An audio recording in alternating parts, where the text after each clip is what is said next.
Super കൺമണിയുടെ ഇന്നത്തെ നല്ലൊരു എപ്പിസോഡിന്റെ റിവ്യൂയിലേക്ക് എല്ലാവർക്കും സ്വാഗതം. അങ്ങനെ വീടിന്റെ ജപ്തി ഒഴിവാക്കാൻ എന്താണ് ഒരു മാർഗമെന്ന് തലപുകഞ്ഞ് ആലോചിച്ചിരിക്കുകയാണ് കേട്ടോ എല്ലാവരും കൂടി. മാനേജറെ കണ്ടിട്ട് കുറച്ചും കൂടെ സാവകാശം ചോദിച്ചാലോ എന്ന് ശ്രീനി പറയുന്നുണ്ടെങ്കിലും അതുകൊണ്ടൊന്നും കാര്യം ഉണ്ടാകാൻ പോകുന്നില്ലെന്നും അങ്ങനെയാണല്ലോ നോട്ടീസ് ഒട്ടിക്കാൻ വന്നവർ പറഞ്ഞതെന്നും മനോജ് പറയുന്നുണ്ട്. ധനലക്ഷ്മി ഒന്നും മിണ്ടാതിരിക്കുന്നത് കണ്ടിട്ട് അമ്മായിമാര് ധനലക്ഷ്മിയോട് ചോദിക്കുന്നുണ്ട്, നീ എന്താടി ഒന്നും മിണ്ടാതിരിക്കുന്നേ?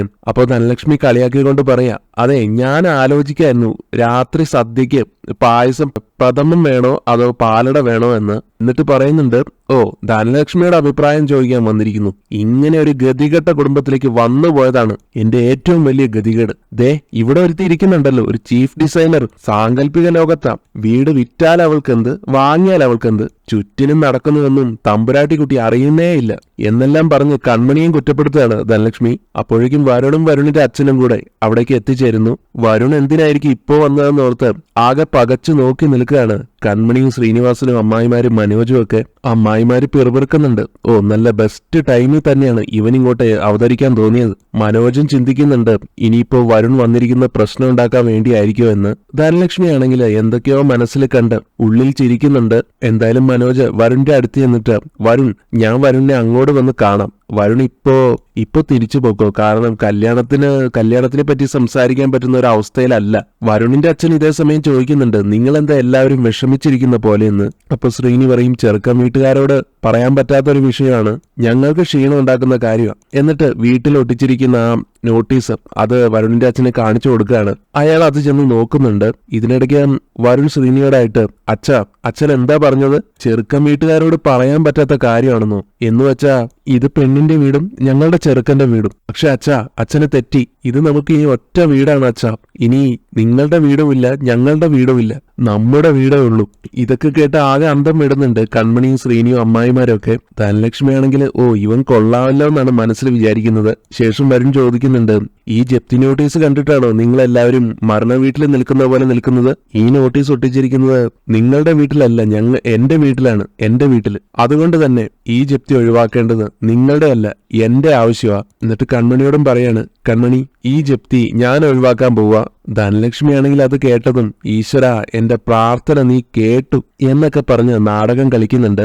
വരുൺ പറയുന്നുണ്ട്, ഞാനേ മുഴുവൻ പണവും ബാങ്കിലടച്ച് പ്രമാണം നാളെ തന്നെ തിരിച്ചെടുത്ത് ഞാൻ കൺമണിയുടെ കയ്യിൽ ഏൽപ്പിക്കും. അമ്മായിമാർക്കാണെങ്കിൽ ഒത്തിരി സന്തോഷമാവുന്നു. എന്നാൽ കൺമണി അതൊന്നും വേണ്ടെന്ന് പറയുകയാണ് കേട്ടോ വരുണിനോട്. പ്ലാനിങ് എല്ലാം ചീറ്റിപ്പോയോന്നോർത്ത് വരുണും ധനലക്ഷ്മിയും പരസ്പരം നോക്കുന്നുണ്ട്. കൺമണി പറയും, വരുണിന്റെ നല്ല മനസ്സിന് നന്ദി, പക്ഷെ ഞങ്ങൾ ഇപ്പൊ തന്നെ വരുണിന്റെ കുടുംബത്തിന്റെ കടക്കാരാ. 101 പവനും 10 ലക്ഷം രൂപയും ഇങ്ങോട്ടായിട്ട് തന്നതാണ് വരുണിന്റെ കുടുംബം. അതുകൊണ്ട് ഇനിയും നിങ്ങളെ ബുദ്ധിമുട്ടിക്കാൻ ഞാൻ സമ്മതിക്കില്ല. ഞങ്ങളെ സഹായിക്കാൻ കാണിച്ച നല്ല മനസ്സിന് നന്ദിയോടെ തന്നെ പറയുക, ഇനിയും വരുൺ ഞങ്ങളെ സഹായിക്കണ്ട, ഈ വിഷയം ഞങ്ങൾ തന്നെ തീർത്തോളാം. എന്നാൽ ധനലക്ഷ്മി ചൂടായിക്കൊണ്ട് കൺമണിക്ക് നേരെ വന്നിട്ട്, നീ എങ്ങനെ തീർക്കുമെന്ന? ഈശ്വരൻ എന്തെങ്കിലും വഴി കാണിച്ചു തരുമെന്ന് കൺമണി പറഞ്ഞെങ്കിലും അതെ, അങ്ങനെ ഈശ്വരൻ കാണിച്ചു തന്ന വഴിയാണ് ഈ നിൽക്കുന്നത്. കിടപ്പാടം നഷ്ടപ്പെട്ടിട്ട് കയറെടുക്കണോ കടലിൽ ചാടണോ എന്ന് സംശയിച്ചിട്ടാ ഇവിടെ എല്ലാവരും നിൽക്കുന്നത്. അത് ഈശ്വരൻ മനസ്സിലാക്കിക്കൊണ്ടാണ് ഇവരെ ഇങ്ങോട്ട് അയച്ചത്. എന്നിട്ട് നീ വേണ്ടെന്ന് പറയുന്നു. ഇതേ സമയം വരുണിന്റെ അച്ഛനും പറയുന്നുണ്ട്, ഞങ്ങൾ കുറച്ച് ചെലവാക്കി, അത് ശരിയാണ്, ഇത് അതിന്റെ കൂടെ ഒരു ചെലവ്, അത്രയും കണക്കാക്കിയാൽ മതി. ഇപ്പൊ തന്നെ ആശുപത്രിയിൽ എത്ര രൂപ ചെലവാക്കിയെന്നറിയൂ. പക്ഷേ ഇതിനിടയിൽ വരുൺ നല്ല മാന്യനായി അഭിനയിച്ചുകൊണ്ട് വരുണിന്റെ അച്ഛനോട് പറയുകയാണ്, അതിനെപ്പറ്റിയൊന്നും ഇവിടെ പറയണ്ട അച്ഛാ. എന്നിട്ട് കൺമണിയോട്, കൺമണി ഞാൻ കൺമണിയെ കുറ്റം പറയുന്നതല്ല, എന്തും വെട്ടി തുറന്ന് പറയുന്ന പെൺകുട്ടികളോട് എനിക്ക് ബഹുമാനമാ. ഞാൻ കൺമണിയോട് പലപ്പോഴും കർക്കശമായിട്ട് പെരുമാറി, പല രീതിയിൽ വേദനിപ്പിച്ചു, ആക്ഷേപിച്ചു. അതിനൊക്കെ നിങ്ങൾ എല്ലാവരുടെയും മുമ്പിൽ വെച്ച് ഞാൻ മാപ്പ് ചോദിക്കുക. ഞാൻ കൺമണിയെ വിളിച്ചും മാപ്പ് പറഞ്ഞതാണല്ലോ, ഇനി ഒരിക്കലും കൺമണിയെ ബുദ്ധിമുട്ടിക്കില്ലെന്ന് ശ്രീനിയുടെ തലയിൽ തൊട്ട് സത്യം ചെയ്യാണ് കേട്ടോ വരുൺ. ഇതൊക്കെ കാണുന്ന അമ്മായിമാര് ഏട്ടന്റെ കാര്യത്തിൽ ഒരു തീരുമാനമായി എന്ന് സ്വയം പറയുന്നുണ്ട്. കൺമണിയോട് വീണ്ടും പറയുകയാണ് വരുൺ, ഞാൻ പറഞ്ഞില്ലേ കൺമണി, ഇതിലൊരു നാണക്കേടും വിചാരിക്കേണ്ട കാര്യമില്ല. അപ്പൊ ധനലക്ഷ്മി ഇതിനിടയിൽ കയറി പറയും, അയ്യോ നാണക്കേടോ? അത് കൊള്ളാം, മുങ്ങിച്ചാവാൻ നിൽക്കുമ്പോ കയറിൽ പിടിച്ച് രക്ഷപ്പെടാൻ നോക്കുന്നത് നാണക്കേടാണോ? അങ്ങനെ ഒരു പിടിവള്ളി ഇട്ട് തരുന്നവരെ നമ്മൾ മരണം വരെ മറക്കാനും പാടില്ല. വരുൺ ഇപ്പോ ഞങ്ങളുടെ മുമ്പിലെ ദൈവമാണ്, ദൈവം. ഞങ്ങളെ മരണത്തിൽ നിന്ന് രക്ഷിക്കാൻ നിൽക്കുന്നവന്. നാണക്കേടല്ല, ആരാധനയാണ് ഞങ്ങൾക്ക്. ഇങ്ങനെയെല്ലാം വരുണിനെ പുകഴ്ത്തി പറയുമ്പോ, അയ്യോ ഏട്ടത്തി അങ്ങനെയൊന്നും പറയേണ്ട ആവശ്യമില്ല, ഞാനൊരു സാധാരണ മനുഷ്യന്. എന്തായാലും ഞങ്ങൾ ഇറങ്ങുക. അപ്പൊ എല്ലാവരും കൂടെ ഒന്ന് ആലോചിക്ക്. കൺമണിയും ഞാനുമായിട്ടുള്ള വിവാഹ തീയതി കൺമണിയുടെ പൂർണ്ണ സമ്മതത്തോടു കൂടി തീരുമാനിച്ചു കഴിഞ്ഞ അടുത്ത നിമിഷം ലോൺ അടച്ചു തീർത്ത് ഞാൻ പ്രമാണം തിരിച്ചെടുത്തിരിക്കും. അങ്ങനെയും പറഞ്ഞ് വരുണും അച്ഛനും അവിടെ നിന്ന് ഇറങ്ങിപ്പോകുന്നു. പോയി കഴിഞ്ഞ് ധനലക്ഷ്മി വലിയ സന്തോഷം അഭിനയിച്ചുകൊണ്ട് അമ്മായിമാരെ, നാളത്തെ വിഘ്നേശ്വരന്റെ പൂജ എന്റെ വക. ഈ ഒരു ആപത്തിൽ നിന്ന് രക്ഷിച്ചു തന്നാൽ നാളത്തെ സകല പൂജകളും ഞാൻ ഏറ്റോളാമേ വിഘ്നേശ്വര എന്ന് ഞാൻ നേർച്ച വേർന്ന് നിൽക്കുമായിരുന്നു. എല്ലാം മംഗളമായിട്ട് അവസാനിച്ചല്ലോ. പിന്നെ ഇന്നത്തെ സദ്യയുടെ സ്പോൺസർ ഞാനാ. അത് കഴിഞ്ഞ് ധനലക്ഷ്മി മനോജിനോടും ശ്രീനിയോടുമായിട്ട്, അച്ഛ, മനോജേട്ടാ, നമുക്ക് ഉടനെ തന്നെ ഒരു ജോത്സ്യനെ കാണാൻ പോകണം, കല്യാണ തീയതി കുറിപ്പിക്കണം. എന്നാൽ കൺമണിയാണെങ്കിൽ തന്റെ നിലപാടിൽ തന്നെ ഉറച്ചു നിൽക്കുകയാണ്. അതൊന്നും വേണ്ടെന്ന് തന്നെ തുറന്നടിച്ച് പറയുകയാണ് കേട്ടോ. ഞാൻ പറഞ്ഞല്ലോ, എന്റെ കല്യാണക്കാര്യവും പറഞ്ഞ് ഇനി ഒരു ബാധ്യത ഇവിടെ ഉണ്ടാക്കി വെക്കേണ്ട. വരുണിനെ കല്യാണം കഴിച്ച് ഈ കടം വീട്ടാൻ നോക്കണ്ട, അതിന് ഞാൻ സമ്മതിക്കില്ല. ആ കാര്യം അങ്ങ് വിട്ടേക്കാൻ തന്നെ പറയുകയാണ് കൺമണി. അത് കഴിഞ്ഞ് അച്ഛനോടും മനോജിനോടായിട്ട് വീണ്ടും പറയുന്നുണ്ട്, നമുക്ക് എന്തൊക്കെ സംഭവിച്ചാലും വരുണിന്റെ പണം വേണ്ട, അതുപോലെ തന്നെ വരുണുമായിട്ടുള്ള കല്യാണവും. ഇത്രയും പറഞ്ഞ് കൺമണി അകത്തേക്ക് കയറി പോകാൻ തുടങ്ങുന്നു. ധനലക്ഷ്മി കൺമണിയെ പിടിച്ചു നിർത്തുകയാണ്. നീ എന്താടി പറഞ്ഞത്? വരുണിനെയും കെട്ടില്ല, അവന്റെ പണവും വേണ്ടെന്നോ?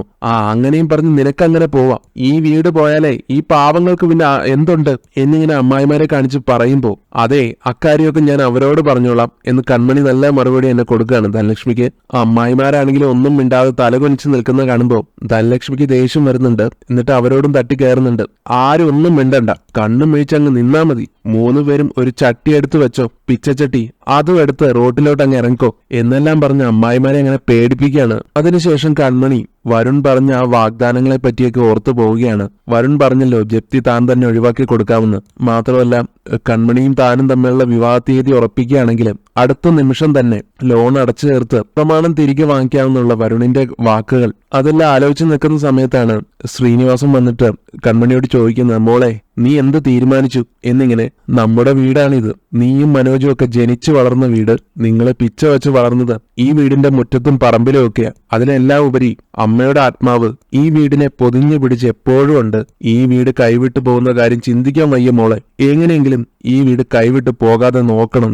ഇതെല്ലാം കേട്ട് കൺമണിക്കും വിഷമമാകുന്നുണ്ട്. അതുകൊണ്ട് തന്നെ ശ്രീനിയോട് പറയും, അച്ഛൻ വിഷമിക്കണ്ട, എന്തെങ്കിലും ഒരു വഴി നമുക്ക് കിട്ടും. ശ്രീനിവാസനെ ഓർമ്മിപ്പിക്കുന്നുണ്ട്, ഏകദേശം 15 ലക്ഷം രൂപയോളം വേണമെന്നും അതിനി എന്തു വഴിയാണ് നമുക്ക് മുമ്പിൽ തുറക്കുക എന്നും. തുടർന്ന് പറയുന്നുണ്ട്, മോളെ, നിന്നെ വിഷമിപ്പിക്കാൻ വേണ്ടിയല്ല ഞാനിത് പറയുന്നത്. ഇപ്പൊ എല്ലാത്തിനും പ്രധാനം നമ്മുടെ വീട് കൈവിട്ട് പോകാതെ നോക്കുക എന്നുള്ള. വീടിനെ രക്ഷിച്ചേ പറ്റൂ. അതുകൊണ്ട് വരുണിന്റെ കാര്യം നിനക്കൊന്ന് ചിന്തിച്ചുകൂടെ എന്ന് ചോദിക്കുമ്പോ കൺമണി പറയുന്നുണ്ട്, ഓഹോ, അത് ശരി, വീടിനെ രക്ഷപ്പെടുത്തണം, പക്ഷെ ഞാൻ രക്ഷപ്പെടണ്ടായെന്ന് അല്ലേ? കൺമണിയുടെ ആ ചോദ്യത്തിന് മുമ്പിൽ ഉത്തരം മുട്ടി പോവുകയാണ് ശ്രീനിവാസൻ. കൺമണി പറയുന്നുണ്ട്, എല്ലാവർക്കും അവരവരുടെ കാര്യം മാത്രമേ ഉള്ളൂ.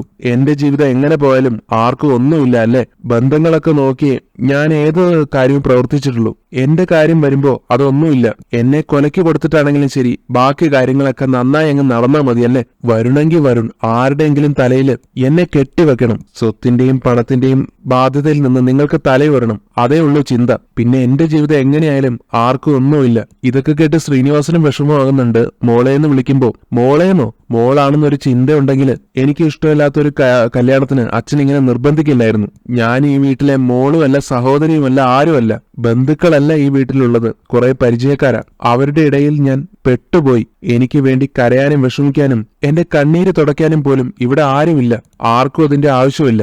എനിക്ക് വേണ്ടി ഞാൻ തന്നെ കരയണം. ജനിച്ചു പോയില്ലേ, ജീവിച്ചല്ലേ പറ്റൂ എന്നെല്ലാം ശ്രീനിയോട് പൊട്ടിത്തെറിക്കുന്നുണ്ട് കൺമണി. ശ്രീനിക്കും കൺമണിയുടെ ഈ വാക്കുകൾ കേട്ട് ഒത്തിരി സങ്കടാവുന്നുണ്ട്. അയാളും കരഞ്ഞു പോവുകയാണ്. ശ്രീനി അങ്ങനെ കരയുന്ന കാണുമ്പോ കൺമണിക്ക് സങ്കടാവുന്നുണ്ട്. എന്നിട്ട് ശ്രീനിയുടെ അടുത്ത് ചെന്നിട്ട്, അച്ഛാ, ഇങ്ങനെ കരയല്ലേ, എന്നോട് ക്ഷമിക്കണം. അന്നേരം എനിക്ക് സമനില തെറ്റിപ്പോയി. അച്ഛനോടുള്ള ദേഷ്യത്തിലൊന്നുമല്ല, എന്നോട് തന്നെയുള്ള ദേഷ്യത്തിൽ ഞാൻ എന്തൊക്കെയോ പറഞ്ഞുപോയി. അതുകൊണ്ട് അച്ഛനെ എന്നോട് ക്ഷമിക്കണമെന്ന് പറഞ്ഞപ്പോ കൺമണിയെ കെട്ടിപ്പിടിച്ചുകൊണ്ട് ശ്രീനി പറയുന്നുണ്ട്, നിന്നോട് ക്ഷമ ചോദിക്കേണ്ടത് ഞാനാണ് മോളെ. നീ പറഞ്ഞത് നേരാ, ഞാൻ ഉൾപ്പെടെ ആരും ഇവിടെ നിന്നെ മനസ്സിലാക്കുന്നില്ല. എന്നാൽ കൺമണി പറയും, അല്ലല്ല, അച്ഛൻ എന്നെ തിരിച്ചറിയുന്നുണ്ട്. പക്ഷെ അച്ഛനൊന്നും ചെയ്യാൻ പറ്റുന്നില്ല.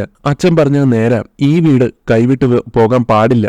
അമ്മയുടെ ആത്മാവുള്ള വീടാണിത്. പക്ഷെ എനിക്കറിയില്ല എന്താ ചെയ്യേണ്ടതെന്ന്. എന്നിങ്ങനെ ശ്രീനിയോട് പറഞ്ഞ് കൺമണി കണ്ണീരോടെ ബാഗും എടുത്ത് ഓഫീസിലേക്ക് ഇറങ്ങുകയാണ്. എന്തായാലും അമ്മായിമാർക്ക് ഒരു കാര്യം മനസ്സിലാവുന്നുണ്ട്, ധനലക്ഷ്മി മുന്നറിയിപ്പ് തന്നത് ഇതാണെന്ന്. വീട്ടിലെ നോട്ടീസ് ഒട്ടിക്കാന്നൊക്കെ ഇതുവരെ പറഞ്ഞു കേട്ടിട്ടേ ഉണ്ടായിരുന്നുള്ളൂ. ഇപ്പതേ കണ്ടു. അപ്പോഴേക്കും ധനലക്ഷ്മി അങ്ങോട്ട് വന്നിട്ട്, ഇതുവരെ കണ്ടതൊന്നുമല്ല, ഇനിയാണ് ശരിക്കും കാണാനിരിക്കുന്നത്. നിങ്ങൾ എന്നെക്കുറിച്ച് എന്താ കരുതിയത്? ഒന്ന് കണ്ണുരുട്ടുകയും കൈ ഉയർത്തുകയും ചെയ്താ ഞാനങ്ങ് പേടിച്ചു പോകുന്നു. അന്ന് നിങ്ങൾ എന്നെ പിടിച്ച് തള്ളിയില്ലേ, അന്ന് ഞാൻ കുറിച്ചിട്ടതാ. എന്നെ തള്ളി മറിച്ചിട്ട കൈകൊണ്ട് എന്റെ കാല് പിടിപ്പിക്കുമെന്ന്. ഇന്നിപ്പോ നോട്ടീസ് പതിപ്പിച്ചേ ഉള്ളൂ. ജപ്തി ചിലപ്പോ ചെണ്ടകൊട്ടൊക്കെ ആയിട്ടായിരിക്കും നടത്തുന്നത്. അല്ലെങ്കിൽ തന്നെ ഞാൻ അല്പം പെശക. അതിന്റെ കൂടെ പക കൂടെ വന്നാലോ, പുക കണ്ടിട്ടേ അടങ്ങും. ധനലക്ഷ്മിയുടെ ഈ വാക്കുകളെല്ലാം കേട്ട് അമ്മായിമാരാണെങ്കിലും വിറങ്ങലിച്ച് നിൽക്കുകയാണ്. അവര് പിന്നീട് ചെന്ന് ധനലക്ഷ്മിയോട് പറയുന്നുണ്ട്, എന്റെ പൊന്ന് ധനലക്ഷ്മി, എത്ര പുക കണ്ടാലും കിടപ്പാടം ഇല്ലാതാക്കരുത് എന്നിങ്ങനെ അപേക്ഷിക്കുമ്പോ അത് എന്നോടല്ല അവളോടാണ് ചെന്ന് പറയേണ്ടത്. നിങ്ങളുടെയൊക്കെ കണ്ണിലുണ്ണി, കൺമണി. എന്തേ, നിങ്ങളുടെ നേതാവിന് അത്ഭുതമൊന്നും കാണിക്കാൻ പറ്റിയില്ലേ? എന്നോട് ചൂടാവാറുണ്ടല്ലോ, ആ മൂച്ച് ബാങ്കുകാരോട് കാണിക്കാത്ത എന്താ? ഞാൻ പറഞ്ഞില്ലേ, അവളും നശിച്ചു, കുലവും ഒടിച്ചു. അതാണ് സംഭവിക്കാൻ പോകുന്നത്. അവള് തീർന്നു, എന്നാ പിന്നെ വീടും കൂടെ അങ്ങ് തീർത്തേക്കാന്ന് കരുതി. ഇതൊക്കെ കേട്ട് അമ്മായിമാര് ഞങ്ങൾക്ക് കിടപ്പാടം തിരിച്ചു തരാൻ ധനലക്ഷ്മിയോട് പറയുമ്പോ, നിങ്ങളുടെ കിടപ്പാടം ഇല്ലാതാക്കിയത് ഞാനല്ലല്ലോ, കൺമണിയല്ലേ. പോട്ടെ, ബാങ്കുകാർ നോട്ടീസ് ഒട്ടിച്ചു, ശരിയാ. എല്ലാരും അന്താളിച്ചു നിന്നപ്പോ ദൈവദൂതനെ പോലെ രണ്ടുപേര് വന്നല്ലോ, വരുണും അച്ഛനും. കാര്യങ്ങൾ അവര് ഏറ്റെടുക്കാന്നും പറഞ്ഞതാ. അപ്പൊ അവളുടെ ഒരു ഷോ. അവള് പറഞ്ഞത് കേട്ടില്ലേ, മറ്റാരുടെയും സഹായം വേണ്ടാന്ന്. തിന്നുമില്ല, തീറ്റിക്കുമില്ല. അല്ല, വീട് പോയ അവൾക്കെന്താ നഷ്ടം? നിങ്ങൾക്കാണല്ലോ. കണ്ടാലറിയാത്തവൻ കൊണ്ടാലറിയുമെന്ന് പറയും. നിങ്ങൾ കൊണ്ടിട്ടും അറിയുന്നില്ല. ഒന്നാമത് നിങ്ങൾ വിവാഹം പോലും കഴിച്ചിട്ടില്ല. ഇപ്പൊ തന്നെ നിങ്ങൾ നടന്നു പോകുന്ന വഴിക്ക് നിങ്ങളെ ഒന്ന് വണ്ടി ഇടിച്ചെന്ന് കരുതുക.